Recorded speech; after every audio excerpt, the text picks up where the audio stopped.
জামাতরা কিন্তু baby taxi stand দখল করে নাই, বাজার দখল করে চান্দা উঠায় নাই। এটা কিন্তু বিএনপি করছে। আগে আওয়ামী লীগ যেখান থেকে চান্দা নিত, বিএনপি এখন সেখান থেকে চান্দা নেয়, হয়তো চান্দার রেট বাড়াইয়া দিছে।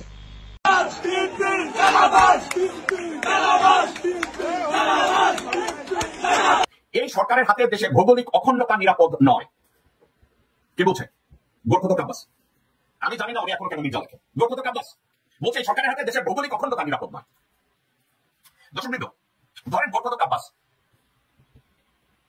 ভৌগোলিক অখণ্ডতা নিয়ে কথা বলছে, কিন্তু এই গোরখোদক আব্বাসকে যদি আমি জিজ্ঞাসা করি, আব্বাস মিয়া, ভৌগোলিক ভাবে এই সরকারের হাতে দেশ নিরাপদ না।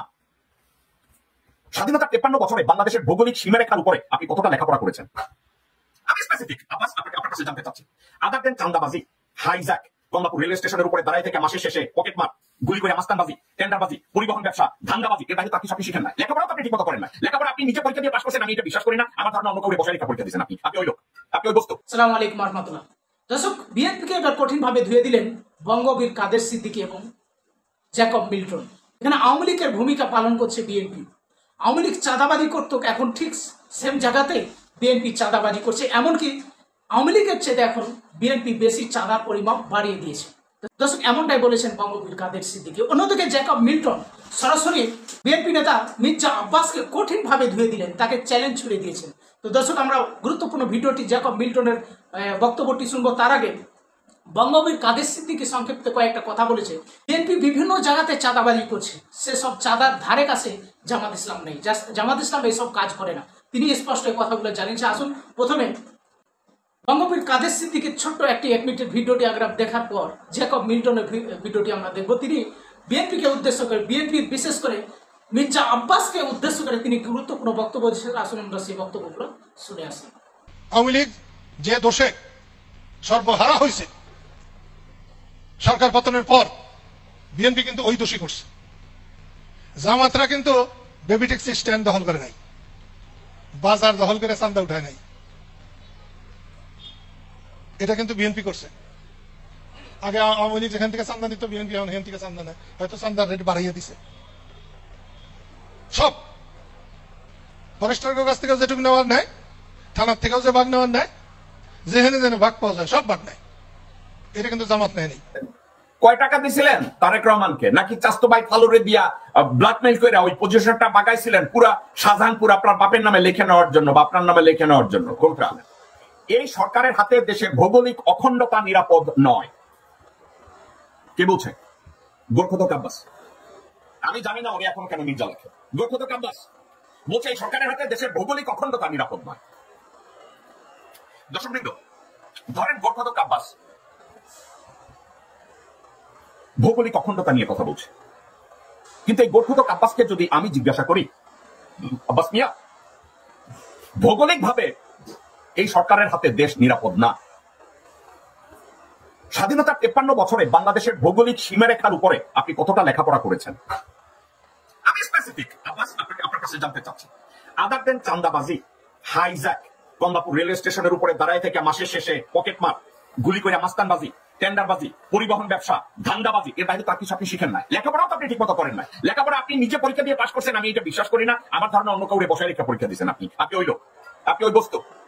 এখন আপনি বলছেন এই সরকারের হাতে দেশের ভৌগোলিক সীমারেখা নিরাপদ না। কিসের উপরে বেস করে আপনি কথাটা বলেছেন? করিডোর। ভারতের সাথে গত 17 বছরে হাসিনা শেখ কোন করিডোর তো দূরে থাক, বর্ডার ওপেন করে দিচ্ছে, ভারত যা খুশি তাই করতে পারে। আপনি তো হাজতে যায় ঠিক মতো থাকেন না, কারণ হাজতে তো দিশা নামে কোন বেটিরে নিয়ে ঘুমায় থাকছেন। আপনার বউ আফরোজাও তো ওইখানে দিশা যখন ঢুকছে, আপনার বউ ইচ্ছা করে ওইখানে যায় ঢুকে না, জামাইরে ফুর্তি করতে দিচ্ছে না।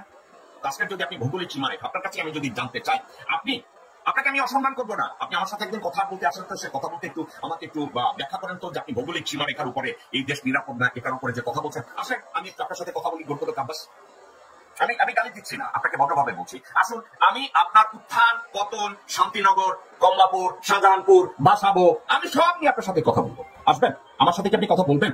আর কথা বলার মতো সৎসাহস যোগ্যতা আপনি অর্জন করেছেন।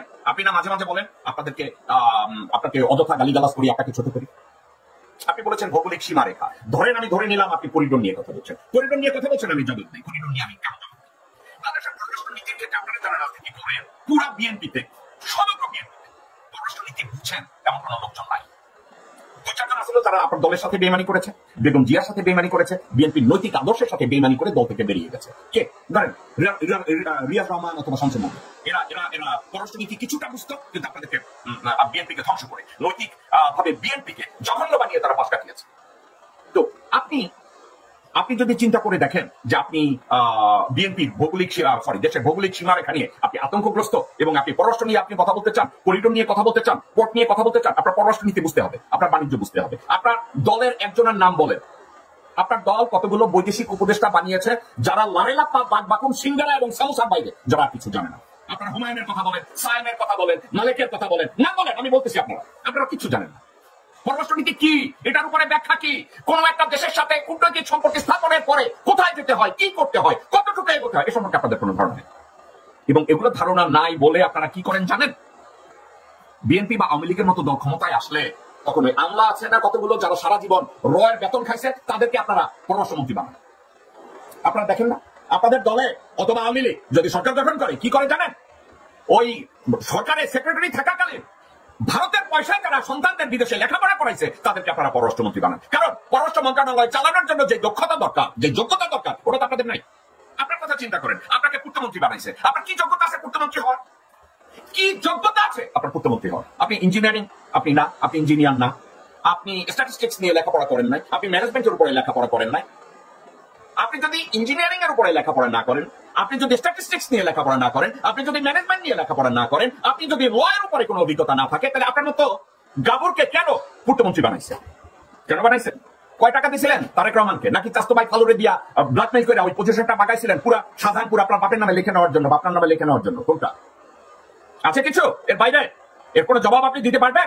আমার তো মনে হয় আপনি হাওয়া ভবন অথবা তারেক রহমান অথবা খালেদা জিয়া তাদেরকে ব্ল্যাকমেইল করছেন ফালুরে দিয়ে আর নুরুরে দিয়ে। আপনারা তো এটা খুব ভালো পারেন করে, তারপরে বলছেন আমার পূর্তমন্ত্রী বানাইতে হইব। যে মুহূর্তে পূর্তমন্ত্রী বানাইছে, রাজুকের চেয়ারম্যানের নিয়ে আকাম কুকাম করছেন, করেন নাই? 2007 সালে আপনাকে অ্যারেস্ট করে নাই গোরখদ আব্বাস? আপনাকে অ্যারেস্ট করছে তো? কতটুকু অনিয়ম করছেন, বিনা পয়সায় লোকজনের কোটি টাকা সম্পদ 2000-এ দিয়ে দিচ্ছেন, 3000-এ, 4000-এ, 5000-এ ভাবে দিয়ে দিচ্ছেন, দেন নাই? এখন একটা জিনিস, বাংলাদেশের সবচেয়ে বড় ধন্যতা বাংলাদেশের জুডিশিয়ারি একদম নাই।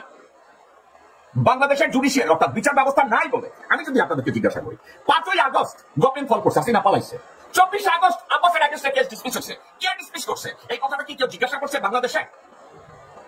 ফর এক্সাম্পল, আসিফ নজরুল যদি বলতো যতগুলো কেস হয়েছে এই দুর্নীতি কেসগুলোকে আমরা রিভিউ করবো, ডক্টর আসিফ নজরুল যদি বলতো এই কেসগুলো রিভিউ দরকার আছে, কারণ এই কেসগুলো উইদাউট রিভিউ একটা কেসকে আমরা ডিসপোজ করতে পারি না।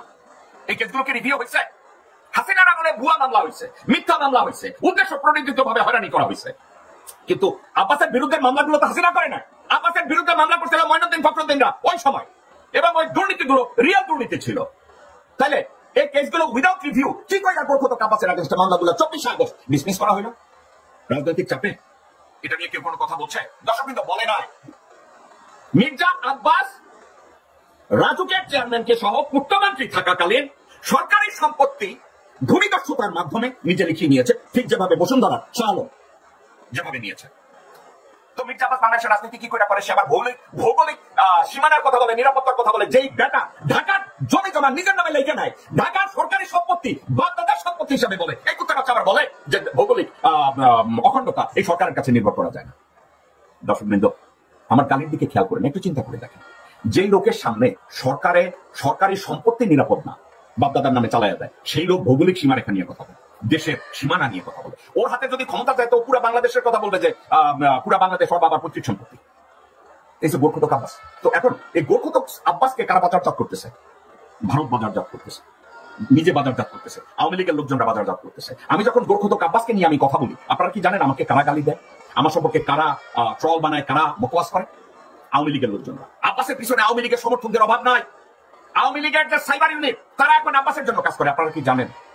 আমাকে যারা গালি দেয় এদেরকে খুঁজেন, এরা সব আমি সাইবার সন্ত্রাসী। এই কুত্তা বাচ্চারা এখন আওয়ামী লীগের বিএনপির আমি যাদের কি ধরে তাদেরকে নিয়ে গালি দেয়।